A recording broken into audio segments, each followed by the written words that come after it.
TCS in shorts programme में एक बार फिर से आपका स्वागत है। आज का विषय है महायोगी गुरु गोरखनाथ आयुष विश्वविद्यालय। सबसे पहले देख लेते हैं चर्चा में क्यों है। हाल ही में राष्ट्रपति द्रौपदी मुर्मू ने उत्तर प्रदेश के पहले आयुष विश्वविद्यालय महायोगी गुरु गोरखनाथ आयुष विश्वविद्यालय का उद्घाटन गोरखपुर में किया है। इस अवसर पर उन्होंने गोरखपुर की आध्यात्मिक और ऐतिहासिक विरासत, साथ ही परमहंस योगानंद की जन्मस्थली के रूप में क्षेत्र के महत्व को भी रेखांकित किया है। अब देख लेते हैं विश्वविद्यालय की विशेषताओं को। उत्तर प्रदेश का पहला आयुष विश्वविद्यालय महायोगी गुरु गोरखनाथ आयुष विश्वविद्यालय गोरखपुर में स्थापित किया गया है।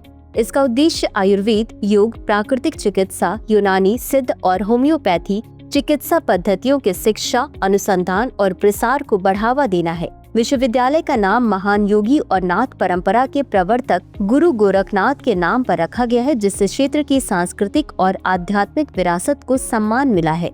यह विश्वविद्यालय पूर्वांचल क्षेत्र में आयुष चिकित्सा के प्रमुख केंद्र के रूप में विकसित होगा। अब जान लेते हैं गुरु गोरखनाथ के बारे में। गोरखनाथ संभावित काल 11वीं शताब्दी नाथ संप्रदाय के महान योगी और हठ योग के प्रवर्तक माने जाते हैं। गोरखनाथ ने नाथ परंपरा को संगठित किया और हठ योग की साधना पद्धति को लोकप्रिय बनाया।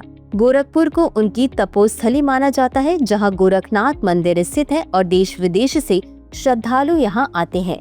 नाथ संप्रदाय में गुरु गोरखनाथ का स्थान अत्यंत महत्वपूर्ण है। उन्होंने 9 नाथों की स्थापना की और योग, तप, सामाजिक समरसता व अनुशासन को भी बढ़ावा दिया है। बता दें कि नाथ योगियों की जीवन शैली में तप, साधना, भिक्षाटन, भगवा वस्त्र, जटाधारी स्वरूप और हठ योग का विशेष स्थान है। अब जान लेते हैं परमहंस योगानंद के बारे में।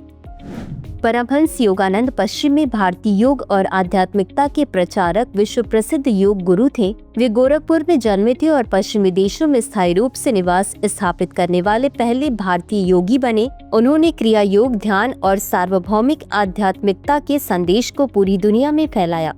वर्ष 1946 में प्रकाशित उनके पुस्तक एक योगी की आत्मकथा ने पश्चिमी जगत में भारतीय योग और रहस्यवाद को लोकप्रिय बनाने में ऐतिहासिक भूमिका निभाई।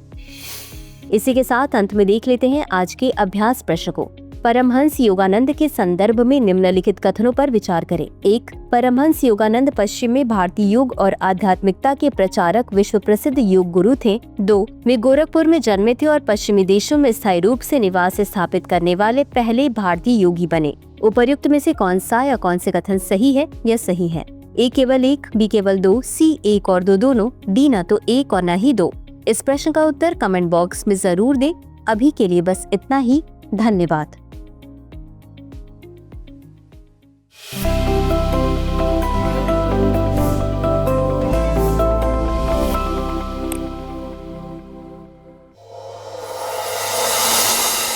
डियर व्यूअर्स, अपने एग्जाम की तैयारी को और बेहतर करने के लिए हमारे चैनल को लाइक, शेयर और सब्सक्राइब करना न भूलें।